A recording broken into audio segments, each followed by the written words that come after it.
राधे राधे मित्रों।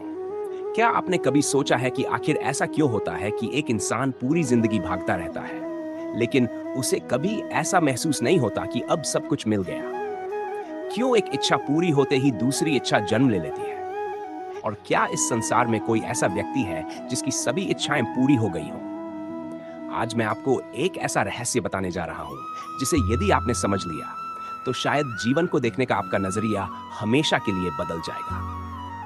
महाभारत के युद्ध क्षेत्र में जब अर्जुन अपने ही परिवार और गुरुओं को सामने देखकर विचलित हो गए, तब भगवान श्री कृष्ण ने केवल युद्ध की शिक्षा नहीं दी, बल्कि मनुष्य के मन का सबसे बड़ा रहस्य भी बताया। उन्होंने समझाया कि मनुष्य का सबसे बड़ा शत्रु बाहर नहीं, बल्कि उसके भीतर बैठी अनियंत्रित इच्छाएं हैं। भगवद गीता में श्री कृष्ण कहते हैं, काम एश क्रोध एश, अर्थात अनियंत्रित कामनाएं ही आगे चलकर क्रोध, मोह और दुख का कारण बनती है। जब इच्छा पूरी नहीं होती तो क्रोध पैदा होता है, और जब पूरी हो जाती है तब उससे भी बड़ी इच्छा जन्म ले लेती है। लेकिन प्रश्न यह है कि ऐसा क्यों होता है? आइए एक छोटी सी कहानी सुनते हैं। बहुत समय पहले एक राजा था। उसके पास विशाल महल, अपार धन, अनगिनत सेवक और असीम शक्ति थी। लोग उसे संसार का सबसे भाग्यशाली व्यक्ति मानते थे। लेकिन रात होते ही उसकी आंखों से नींद गायब हो जाती थी। उसका मन हमेशा बेचैन रहता था। एक दिन उसने एक महान संत को बुलाया और पूछा, गुरुदेव, मेरे पास सब कुछ है, फिर भी मेरे मन को शांति क्यों नहीं मिलती? संत मुस्कुराए। उन्होंने एक छोटा सा कटोरा राजा के हाथ में दिया और कहा, इसे सोने के सिक्कों से भर दो।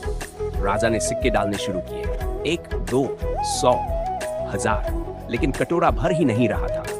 जितने सिक्के डालता वे जैसे गायब हो जाते। राजा आश्चर्यचकित रह गया। उसने पूछा, ये कैसा जादुई कटोरा है? संत मुस्कुराए और बोले, राजन, ये कोई साधारण कटोरा नहीं है। ये मनुष्य के मन का प्रतीक है। इसे संसार की कोई संपत्ति कभी नहीं भर सकती। मित्रों, यही हमारी सच्चाई है। बचपन में हमें एक खिलौना चाहिए था।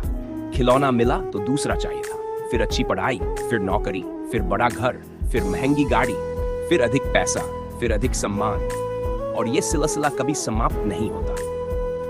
यही कारण है कि श्री कृष्ण हमें बार बार समझाते हैं कि सुख वस्तुओं में नहीं, मन की अवस्था में है। आज का मनुष्य सोचता है, बस ये मिल जाए फिर मैं खुश हो जाऊंगा। लेकिन जैसे ही वह चीज मिलती है, मन कहता है अब कुछ और चाहिए। यही मन का स्वभाव है। इसलिए श्री कृष्ण अर्जुन से कहते हैं कि पहले अपने मन को समझो, क्योंकि जिसने मन पर विजय पाली उसने पूरे संसार पर विजय पाली। भगवद गीता हमें इच्छाओं को मारने की शिक्षा नहीं देती, वह हमें इच्छाओं का गुलाम न बनने की शिक्षा देती है। सपने देखिए, मेहनत कीजिए, सफलता प्राप्त कीजिए, लेकिन अपनी खुशी को केवल परिणाम से मत जोड़िए। क्योंकि यदि आपकी खुशी किसी एक उपलब्धि पर निर्भर है, तो वह उपलब्धि मिलते ही कोई नई इच्छा जन्म ले लेगी।